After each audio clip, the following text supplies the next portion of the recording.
It allows you to effortlessly control your car and provides precision maneuvering for the most advanced military aircraft. But this workhorse of industry is as basic as fluids in motion. Now, engineering's hidden marvel, hydraulics, on Modern Marvels. Our industrialized world depends on hydraulics. But hydraulics is so fundamental to our way of life that we hardly notice it. Hydraulics has taken us from the Model T to the SUV, from Kitty Hawk to the F-22 Raptor. Hydraulics provides the muscles that lift, steer, and drive excavators that mine Earth's precious resources. And is the force behind the machinery that fabricates the very structure of our cities. Hydraulics elevates us, thrills us. It even picks up our garbage. You look at a lot of applications and we see hydraulics. You think about a car going down the street, of course you have hydraulic power steering, hydraulic brakes. A lot of the roofs on those cars, the convertible tops are all hydraulic controlled. Get into aircraft, all the control surfaces. Amusement parks, a lot of the rides today, there's hydraulic powered roller coasters.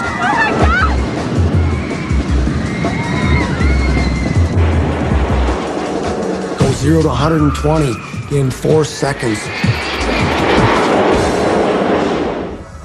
Hydraulics is the branch of physics that studies the behavior of liquids at rest or in motion.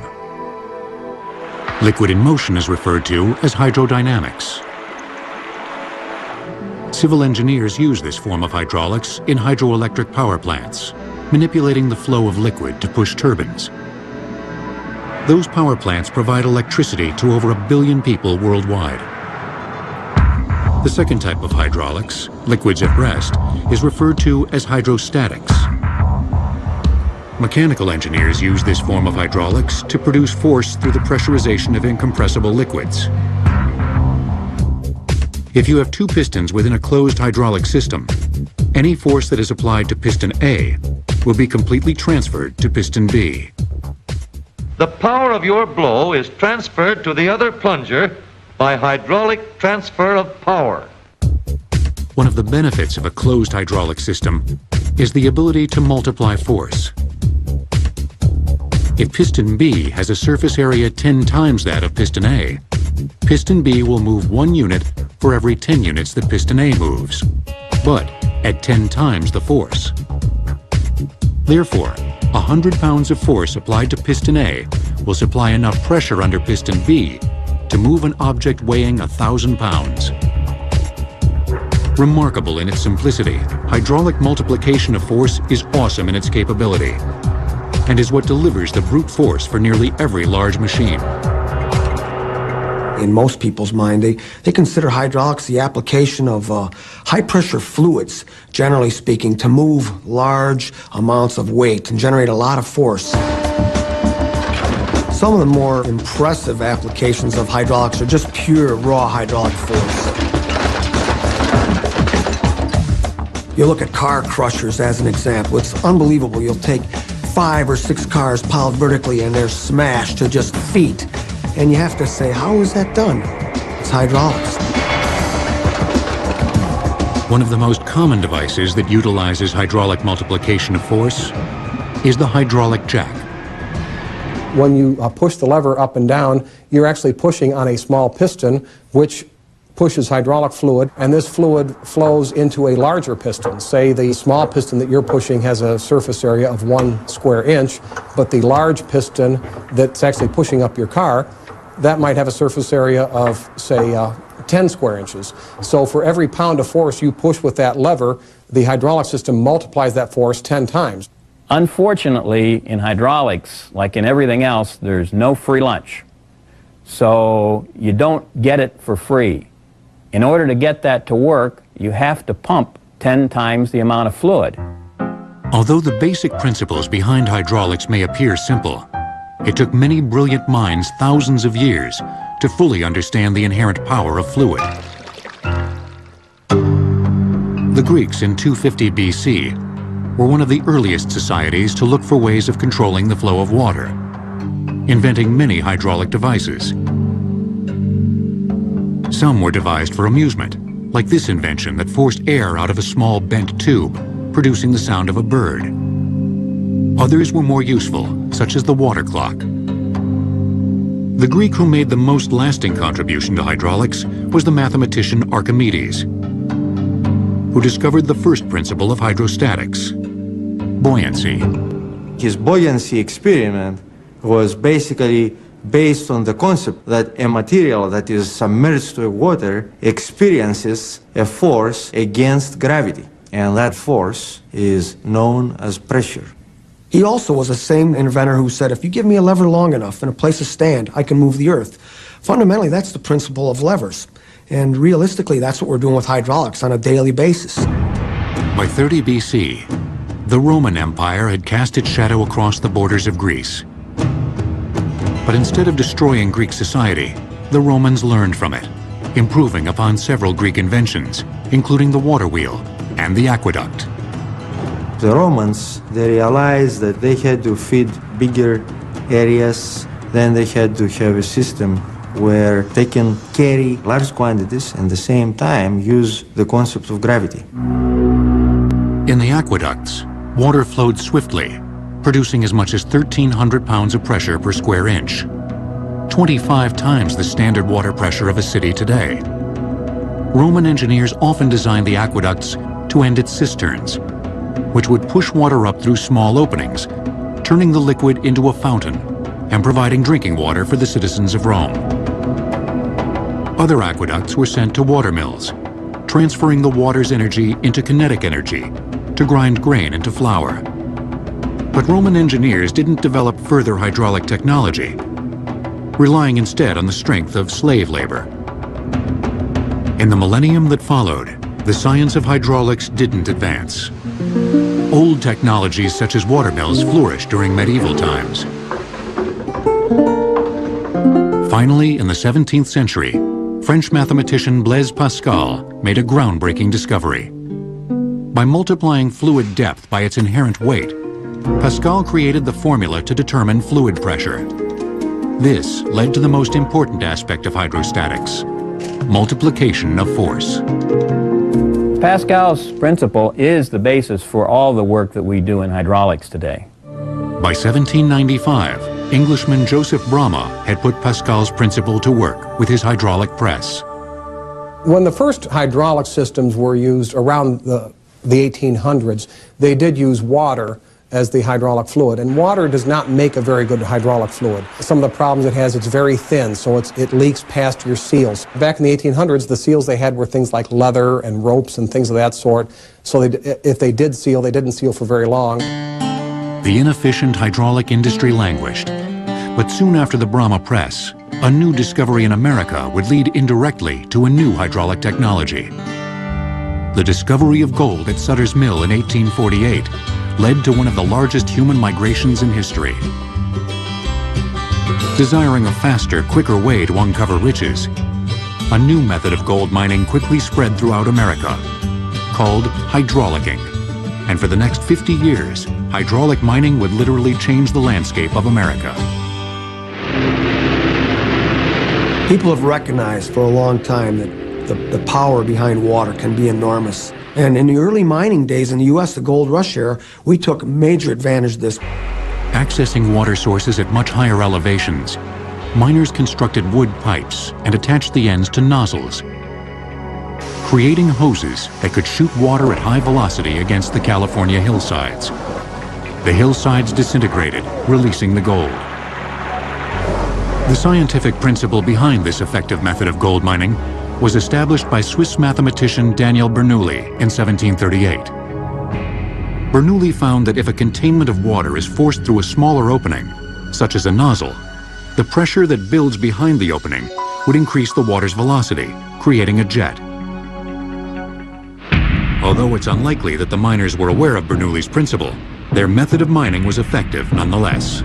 The pressures were on the order of 800 pounds per square inch to 1,000 pounds per square inch. So 1,000 pounds per square inch blasting against raw earth. You clean the soil away in a hurry. Hydraulic nozzles called monitors reached 16 feet in length and could deliver as much as 30,000 gallons of water a minute in a 9-inch stream. At its peak, the hydraulic mining industry in California employed 20,000 people and had returns close to $100 million in gold. The success of hydraulic gold mining was matched only by its devastating effect on the environment. By 1884, it was outlawed in California by a federal injunction. Although hydraulic gold mining had come to an end, a new kind of gold, black gold, was about to bring hydraulics to the forefront of the Industrial Revolution. Until the 19th century, hydraulic power was achieved primarily through harnessing the energy of flowing water. This would change in 1859 with the discovery of oil. Unfortunately, water has this tendency to turn into solids at something like 32 degrees Fahrenheit. That is, it freezes, turns into ice, and it tends to boil at about 212. So it tends to have a relatively narrow operating window. Oil, on the other hand, can have an operating temperature of well below 0 degrees Fahrenheit to well above 250 degrees Fahrenheit. The discovery of a suitable hydraulic fluid made the hydraulic press an essential tool on the factory floor and helped to drive the evolution of America's newest obsession, the automobile. Hydraulics played a crucial part in enabling vehicles to transform from sort of the hay wagon type of things to the ever heavier, ever more comfortable, ever more, livable vehicles that we have today. By the early 1900s, the automobile industry began to provide a faster means of travel than the horse and carriage. But this posed a difficult problem. How do you make the motorized carriage stop? In 1904, Ransom E. Olds designed the first widely used brake system for the automobile. This external brake consisted of a single flexible stainless steel band wrapped around a drum on the rear axle of the car wheel.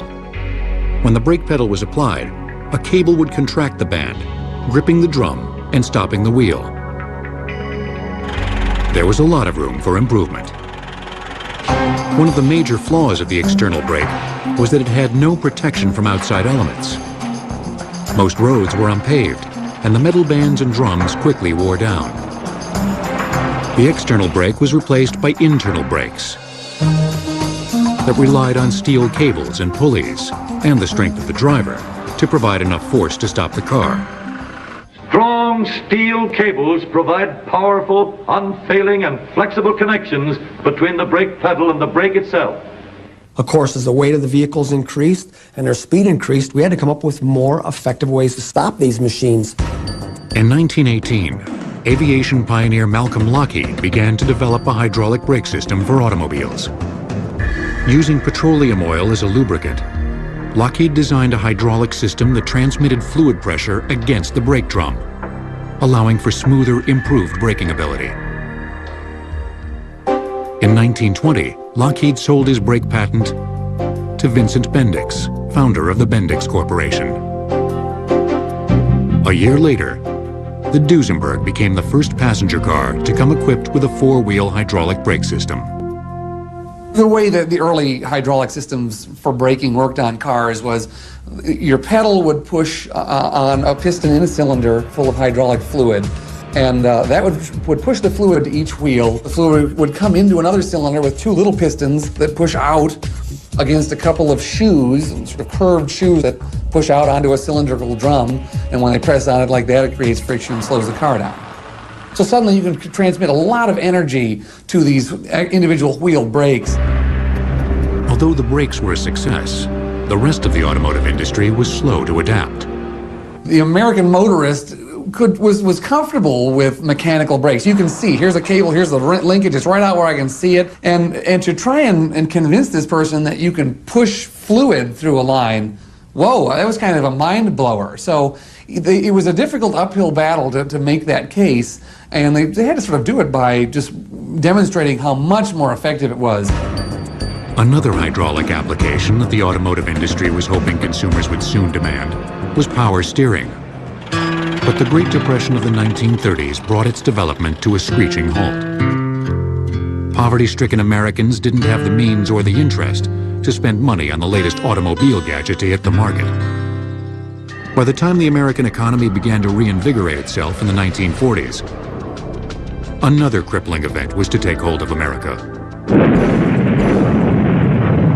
Most of the R&D efforts for improving hydraulics went into the war effort for tanks and vehicles and ships and things. And so really after World War II was over and people who had been in the war got back into the workplace, that saw a real blossoming of the hydraulic industry. The automobile industry slipped into high gear. Drivers were ready to go faster than ever before, and Detroit was happy to oblige them. Those engines were made out of cast iron. They were big and heavy, and they were almost exclusively in the front. They were over the steering wheels. So with all that weight, it became very difficult to turn those wheels. The technology for power steering had been developed for the automobile before World War II, making it an easy transition for auto manufacturers. Just take a hydraulic pump and have this driven by the engine, and the combination of the hydraulic flow and pressure is what provided the power to turn the wheels to the left or right. If you turn it to the left, all it does is actuate a valve. The valve opens and routes fluid into a piston, which would turn the wheel to the left. So power steering became an absolute godsend. And the early ones, they wanted to make themselves known, and so your power steering would be totally zero effort. I mean, you could, with your pinky finger, steer these gigantic cars. Since the advent of power steering and brakes, their hydraulic systems have largely remained the same. Brakes are now complemented with vacuum assist, making it possible to stop even the largest SUV with just a touch from your foot. Power steering also features power assist, which increases the flow of hydraulic fluid based on the speed with which the steering wheel is turned. Modern hydraulic applications for the automobile focus on style and driver comfort. You can suspend a car with metal springs, but you can also put a piston there with hydraulics to get the same type of springing effect. The holy grail of suspension is active body control, a feature only found in high-end luxury cars, like the Mercedes-Benz CL Coupe. Active body control will keep the car steady and level, even on the sharpest turns or the bumpiest of roads. The system works by placing a hydraulic plunger on top of the suspension coil. If the car runs over a pothole, within milliseconds, sensors located throughout the car activate the plunger, causing it to extend and balance the car body. But perhaps its most unique feature is the ability to change suspension. Want the feel of a high-end sports car? Just push a button and the hydraulics will make it happen. Although the invention of hydraulic brakes and power steering helped drive the automotive business, the impact these innovations had on the construction industry literally changed the face of the earth.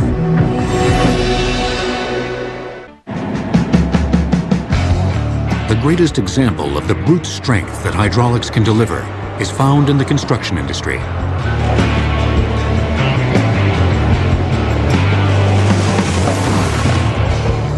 Over the years, the excavators, cranes, and trucks that have built our world have grown exponentially in size, achieving unmatched efficiency and power through hydraulics.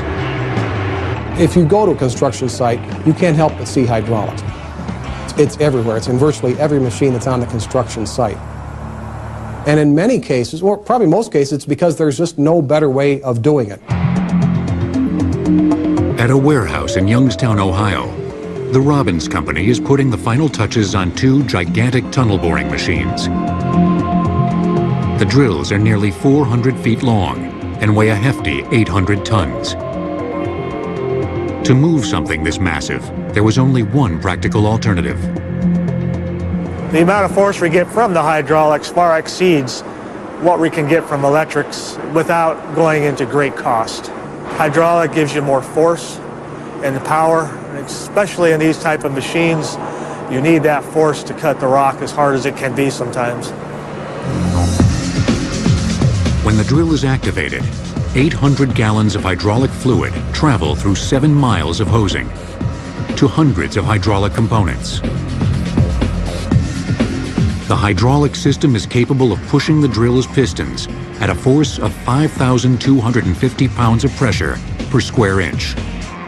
When we talk about hydraulic pressure, what we're doing is putting force into a cylinder, which in turn puts force against a given component. Doing the cutting is a 24-foot diameter drill head that runs on 10 450 horsepower motors. The drill head features 46 19-inch teeth that will shatter rock at a rate of 25 feet an hour. Although electrics power the drill head, it's the hydraulics that makes the cutting possible. Behind me you see some curved items we call a gripper shoe. So if we put 5,000 pounds of pressure on that shoe, that is giving us enough force to hold that machine in place so that it doesn't try to spin in the tunnel. The grip shoe transmits 4 million pounds of force against a tunnel wall. When the drill is stabilized, a second set of cylinders extend, pushing the drill forward at a force of 3 million pounds. That shoe weighs about 40,000 pounds, and as it moves very smoothly, as you see, it just shows you how the hydraulics move that kind of weight smoothly and steady. After inspection, the mammoth drills will be sent to Iceland for the construction of a hydroelectric power plant. Prodigious construction equipment, such as the Robbins tunnel boring machines, represents the unparalleled power that hydraulics can offer. But the history of hydraulics in construction had a fairly modest beginning, starting with the flatbed truck. By 1910, the truck was altered from a simple transportation vehicle to a machine that could carry large bulk materials such as dirt, rock, and coal. Placing these materials into the truck bed was the job of the steam shovel. Unloading them was done with a mechanical dump body. The construction industry today relies on the hydraulic cylinder. If you consider the dump truck, the early trucks consisted of a winch and pulley system. The operator had to get out of the cab, wind up this crank to dump the bed of the truck.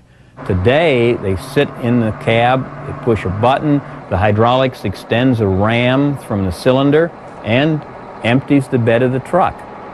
The hydraulic cylinder is a method of converting the hydraulic energy to a workable energy in a back and forth motion, and that's really all it does, is it moves in or it moves out. This is the popular hydraulic type, which operates easily and efficiently under all loads. The end gate is double acting and is operated by a control lever. The increased efficiency and reliability of the hydraulic dump truck resonated throughout the construction industry. But the impact of the Great Depression and World War II stifled the growth of hydraulic construction machines. After the war, new hydraulic pumps that were designed to increase fluid pressure for tanks and aircraft were introduced to the revitalized construction industry. Coupled with the advent of power steering and hydraulic brakes, manufacturers started to build bigger, heavier, and more powerful machines than ever before. The construction industry has to move great quantities of earth. So you could have 10 backhoes loading 10 trucks, or you could have one backhoe loading one large truck. And when you did that, you had to move the same amount of earth, so that means the piece of equipment had to be much larger. Today, construction vehicles are some of the largest machines in the world, with nearly all of them utilizing hydraulics, including the Caterpillar 330C L excavator. The weight of this arm is in the neighborhood of 10,000 pounds. We'd have quite a bit of problem moving that arm efficiently without the use of hydraulics. Hydraulics also makes it possible to maneuver the Liebherr T282B mining truck and its 400-ton payload capacity. Well, hydraulic cylinders provide the power to lift the bed nearly 50 feet into the air. Cranes rely on hydraulics too. Taylor Machine Works' 80-foot long and 80-foot wide gantry crane, called Big Red, uses hydraulics to lift cargo containers that weigh upwards of 90,000 pounds. But hydraulic construction machines don't always focus on strength and power. Timberjack's tree forester uses hydraulics to walk through the forest with the grace of a dancer. But you might want to watch your toes around this ballerina. Whether it's walking, dumping, digging, or drilling, the environment of a construction site is one of the dirtiest places on Earth. Yet, the most identifiable component of the hydraulic machine, the cylinder, never appears to lose its luster.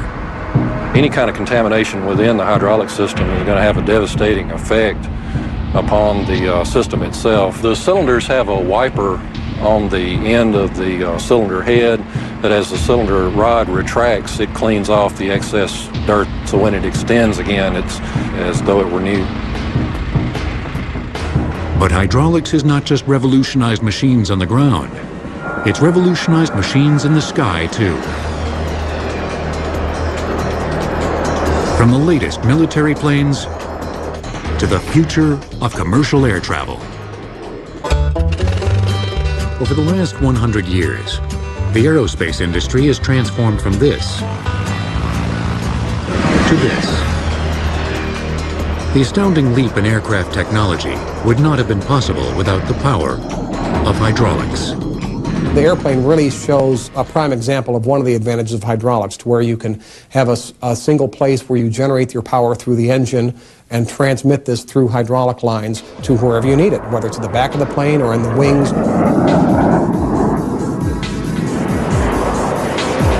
Inside the body of a passenger aircraft is an intricate system of pumps and hoses that transfers the highly pressurized fluid that commands nearly every phase of flight control. Most of these systems operate by what is known as fly-by-wire. In a typical fly-by-wire system, flight command is controlled electrically, but powered hydraulically. When a pilot wants to move the rudder, the command is input into a computer. The signal is then sent electrically by wire to the hydraulic system. This system consists of one reservoir per engine that supplies fluid to 2 pumps per engine. The pumps send fluid pressurized at 3,000 pounds per square inch through metal tubing that extends the remaining length of the fuselage, where it connects to an actuator, pushing a piston and moving the rudder. This powerful and efficient system of fluid pressure transference is a huge contrast to the one used by Orville and Wilbur Wright over 100 years ago. The Wright brothers aircraft had no hydraulics on it. Its basic control was by a lever and cables or pulleys, and this allowed them to have the 3 axes of control. During World War I, the slow-moving dual-wing airplanes functioned similarly to early Wright brother flyers, relying on the strength of the aviator to move cables and pulleys for flight control.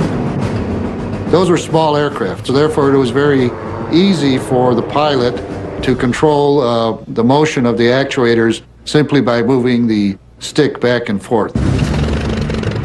After World War I, the military looked at ways to increase the speed and performance of the airplane.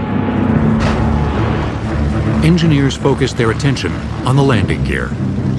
All landing gear before were fixed. The Navy decided to do some test in which they actually raised the landing gear through a crank and pulley arrangement, and they found that they could reduce the drag about 30%.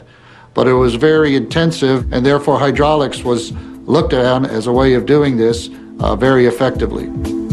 The first hydraulically operated landing gear system was produced in 1929, opening the door for hydraulic applications on aircraft.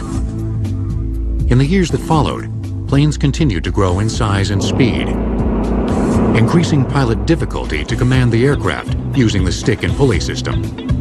To be able to move the elevators, for example, or the rudder, or the ailerons. Trying to do it by hand or the conventional pulley and cable system, most of those aircraft would be into the ground or the water. With the success of hydraulically operated landing gear, military engineers followed the lead set by the automobile industry, installing hydraulic brakes aboard all military aircraft. Soon everything from flaps and rudders to gun turrets and bomb bay doors were utilizing hydraulics to actuate. Although the flight control system still required the pilot to move cables and pulleys, the actuators now moved with hydraulic multiplication of force. But the planes of World War II needed to perform maneuvers faster and swifter than ever before. The pressures have to increase to be able to allow the pilot to move the surfaces, to do what he wanted to do. You needed a new type of pump. The gear pumps, which were being used on most military aircraft, were inefficient and would leak at high pressures. Hydraulic pioneer Harry Vickers designed a piston pump, which quickly became the predominant pump for World War II aircraft. With these new piston pumps, fluid pressure increased from 1,000 psi to 3,000 psi. But this increase in pressure also added stress to the hydraulic hoses and sealants. If a hydraulic fluid would spray onto an engine manifold, it would certainly cause a fire. And many of the fires that you've seen, in general, those were hydraulic leaks that started the fires. Many times a hydraulic leak would not be something you'd think of with dripping. It's high pressure, so it would leak out of a hose or a fitting. It would often come out as a spray. If there was a fire already started, the leaking oil would feed the fire and you'd have catastrophic events. To combat this, the military changed to a less flammable kerosene oil called Mil-H 5606. A new sealant was designed as well, known simply as the O-ring. The O-ring has a unique ability to be able to compress to fill a space, and it's able to do that very efficiently. It's a donut-shaped piece of elastomer, and it became the seal of choice for most of the products that are in a hydraulic system. By the end of World War II, innovations in aeronautic hydraulics found an easy transition into the burgeoning commercial aircraft industry. Commercial airlines discovered that they could also take advantage of the hydraulics to where their aircraft could be made larger, lighter, and able to hold more people. So by having these aircraft that could carry more people, it made airline travel more practical. The Mil-H kerosene-based fluids used in military aircraft were deemed unsafe by the FAA. In 1948, aircraft manufacturers addressed this concern with the development of Skydrol 7000. This fluid was a phosphate ester and is still in use today. Phosphate esters are a class of synthetic hydraulic fluids which have very good lubricating qualities. In addition, they tend to be fire resistant. Except for the fluid, the hydraulic functions of early commercial aircraft were almost identical to those used on military planes. Hydraulics actuated the landing gear, moved flaps and rudders, and controlled the brakes. Because of the size and weight of commercial airliners, hydraulic pressure increased to 3,000 psi, the same pressure already used on most military aircraft and construction machines. Although this increase in fluid pressure gave pilots the muscle to operate actuators through cables and pulleys, by the 1980s, it was time for a change. The problem with the cable and pulley is, as surfaces become larger and larger, it is very difficult even to give the correct feel. Electronics can make this decision much quicker. Today's aircraft have much greater performance capabilities and have to do things like moving these surfaces almost instantaneously. Fly-by-wire hydraulic systems continue to dominate the flight control of even the most advanced commercial and military aircraft. The hydraulics aboard the F-22 fighter plane are pretty much state-of-the-art. You have all of the primary flight controls, the landing gear, the weapons bay doors open very quickly and close very quickly to launch missiles. The propulsion system depends very heavily on hydraulics in the F-22 for control of the inlets and the exhaust nozzles. The biggest advancement in hydraulic technology for aircraft is the development of the EHA, or Electric Hydrostatic Actuator. Originally developed in the early 90s, the EHA contains all the components of a hydraulic system in one small package. By placing EHAs next to aircraft control surfaces, designers eliminate thousands of feet of hydraulic tubing and hundreds of pounds of weight. This EHA is considered cutting-edge technology because it removes the distribution elements that are part of a conventional hydraulic system. There are two electric motors that work in tandem. We also have hydraulic reservoirs to capture the thermal expansion contraction required to power the hydraulic pumps of this system. The linkage here is attached directly to the flight control surface. The first aircraft to use EHA technology for primary flight control will be the F-35 Joint Strike Fighter.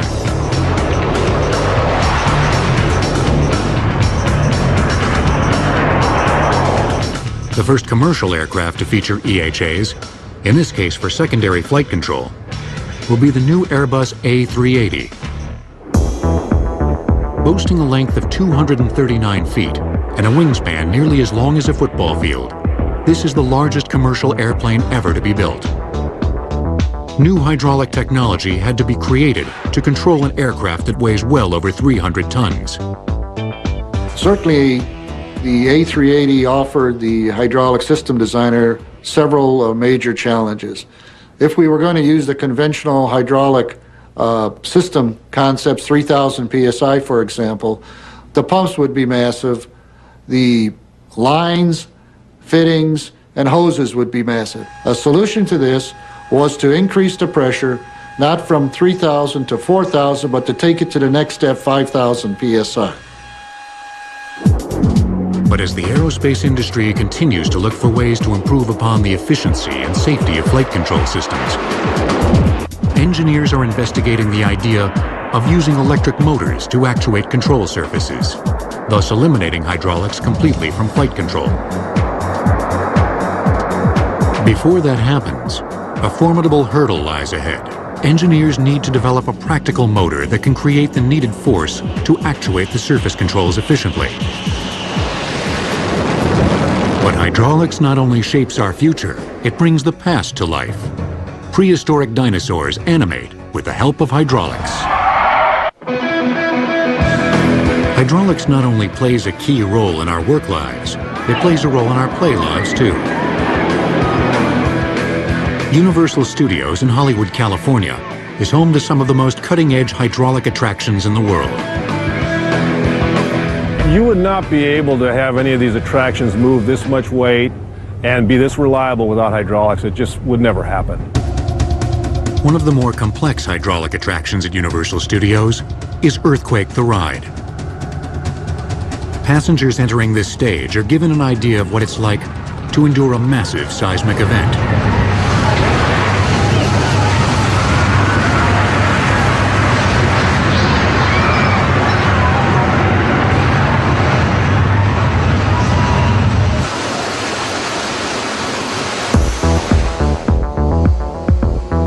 The hydraulic system for Earthquake runs on just two 50-horsepower motors. The system works by sending fluid through hydraulic pumps to a series of accumulators that store the fluid at pressure, keeping it ready for each show. Underneath the floor of Earthquake, a dark cavern is home to dozens of hydraulic cylinders. Moving the 20,000-pound floor bed in linear and lateral movements, the cylinders create the feeling of an 8.3 Temblor. But that's only one of the hydraulic effects on this ride. As the show's going on, we have a large slab that'll fall. It's got 4 big hydraulic cylinders behind it. It is probably somewhere around 9,000 pounds. And also we have a train that comes out and crashes right in front of the tram. It's driven out by a hydraulic ram. When the tram exits the stage, the hydraulic cylinders retract, carefully putting all the props back to their original positions. You have to keep the show exactly the same every single time. Earthquake's hydraulics are very sophisticated. Universal's Terminator 2 3D also features several precision hydraulic effects. Hydraulics control the platforms that raise and lower different characters onto the stage. And they also animate the 6 gun-toting Cyberdyne robots, using 3,000 psi pumps to actuate cylinders in the head, torso, and arms.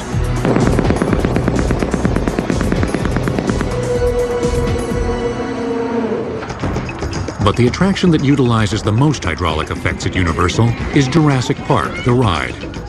Visitors cruise through prehistoric tropics, encountering a bevy of life-size and lifelike dinosaurs, including a 40-foot-tall Ultrasaur that uses 15 hydraulic cylinders in the neck alone.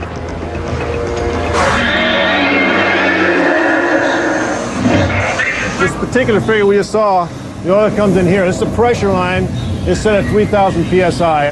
The hydraulic module here will distribute the oil to the figure itself, which has, the one we saw is just the torso and head. It has 6 separate moves, 6 separate cylinders, and it's all powered by hydraulics. After encountering several dinosaurs, the ride drops another hydraulic thrill, so to speak. We use hydraulics on the following car for 2 reasons, really. It's more controllable than any other kind of power, and it's also less expensive energy-wise. The cylinder is actually hooked up to a block and tackle. And what that does is that increases the motion of the Jeep compared to the cylinder. The Jeep will move 32 feet, while a cylinder will only move 9. So all we need is a 9-foot cylinder to get that much movement. That increases the force on the cylinder, but the hydraulics overcomes that, and it's no problem at all. Then there's Waterworld, which uses a hydraulic catapult to launch a 2,000-pound airplane 60 feet across a man-made lake. And of course, there's old Bruce the Shark. With so many hydraulic attractions, it's no surprise that even the trams at Universal run with the help of hydraulics. Whether it's entertainment or construction, when something big needs to be moved, hydraulics still remains the power of choice, at least for now. But the continuing advancement of electronic systems may eventually lead to electric motors replacing hydraulics as the power source leader in force applications. I believe the future of hydraulics is a combination of electronics and hydraulics. In some applications, hydraulics may be phased out, but we will never see the power density from the electronic systems that we see from the hydraulic system. Just can't fathom any other technology that will be able to generate hundreds of thousands of foot-pounds of torque or the thousands of tons of force needed to drill a hole in through a mountain or under a lake. Whether or not hydraulics is supplanted by another power application is yet to be decided. But until that day comes, when something big has to be moved, when a high amount of power is needed, with precision control, hydraulics will remain the power of choice. This great empire was also one of the most complex, fueled by the fervor of Islamic holy warriors, yet a model. Hydraulics is the branch of physics that studies the behavior of liquids at rest or in motion. Liquid in motion is referred to as hydrodynamics. Civil engineers use this form of hydraulics in hydroelectric power plants, manipulating the flow of liquid to push turbines. Those power plants provide electricity to over 1 billion people worldwide. The second type of hydraulics, liquids at rest, is referred to as hydrostatics. Mechanical engineers use this form of hydraulics to produce force through the pressurization of incompressible liquids. If you have 2 pistons within a closed hydraulic system, any force that is applied to piston A will be completely transferred to piston B. The power of your blow is transferred to the other plunger by hydraulic transfer of power. One of the benefits of a closed hydraulic system is the ability to multiply force. If piston B has a surface area 10 times that of piston A, piston B will move 1 unit for every 10 units that piston A moves, but at 10 times the force. Therefore, 100 pounds of force applied to piston A will supply enough pressure under piston B to move an object weighing 1,000 pounds. Remarkable in its simplicity, hydraulic multihydraulics may appear simple. It took many brilliant minds thousands of years to fully understand the inherent power of fluid. The Greeks in 250 BC were one of the earliest societies to look for ways of controlling the flow of water, inventing many hydraulic devices. Some were devised for amusement, like this invention that forced air out of a small bent tube, producing the sound of a bird. Others were more useful, such as the water clock. The Greek who made the most lasting contribution to hydraulics was the mathematician Archimedes, who discovered the first principle of hydrostatics, buoyancy. His buoyancy experiment was basically based on the concept that a material that is submerged to water experiences a force against gravity, and that force is known as pressure. He also was the same inventor who said, if you give me a lever long enough and a place to stand, I can move the earth. Fundamentally, that's the principle of levers. And realistically, that's what we're doing with hydraulics on a daily basis. By 30 BC, the Roman Empire had cast its shadow across the borders of Greece. But instead of destroying Greek society, the Romans learned from it, improving upon several Greek inventions, including the water wheel and the aqueduct. The Romans, they realized that they had to feed bigger areas than they... The application of force is awesome in its capability and is what delivers the brute force for nearly every large machine. In most people's mind, they consider hydraulics the application of high-pressure fluids, generally speaking, to move large amounts of weight and generate a lot of force. Some of the more impressive applications of hydraulics are just pure, raw hydraulic force. You look at car crushers as an example. It's unbelievable. You'll take 5 or 6 cars piled vertically and they're smashed to just feet. And you have to say, how is that done? It's hydraulics. One of the most common devices that utilizes hydraulic multiplication of force is the hydraulic jack.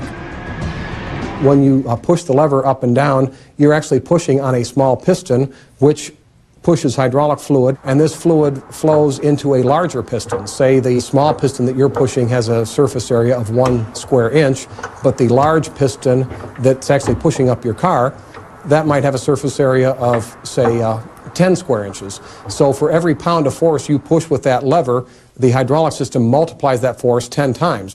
Unfortunately, in hydraulics, like in everything else, there's no free lunch. So you don't get it for free. In order to get that to work, you have to pump 10 times the amount of fluid.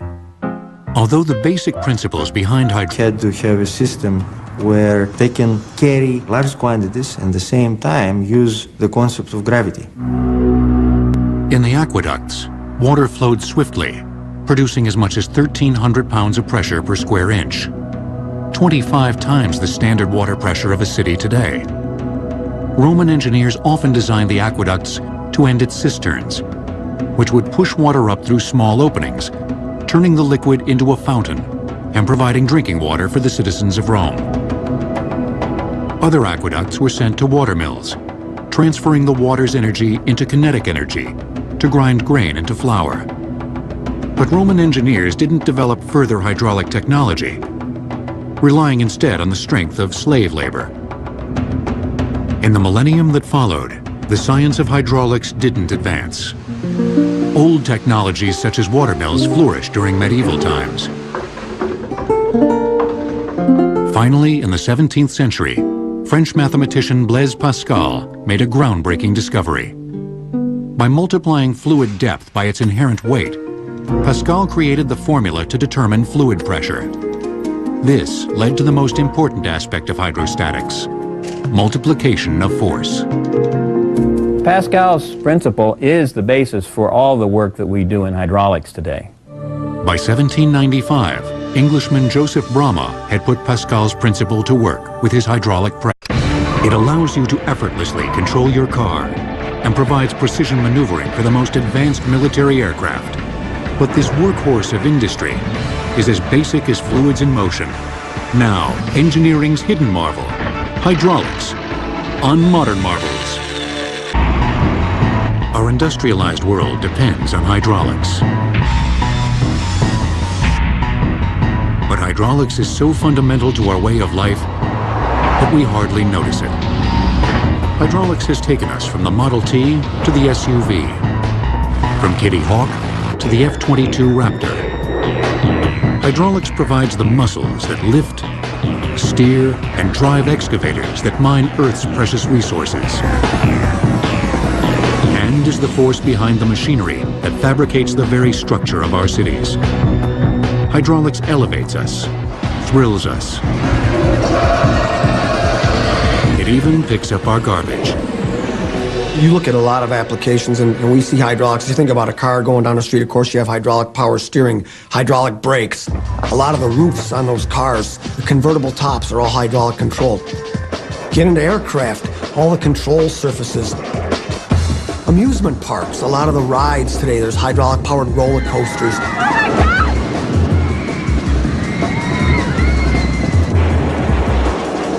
Go 0 to 120 in 4 seconds.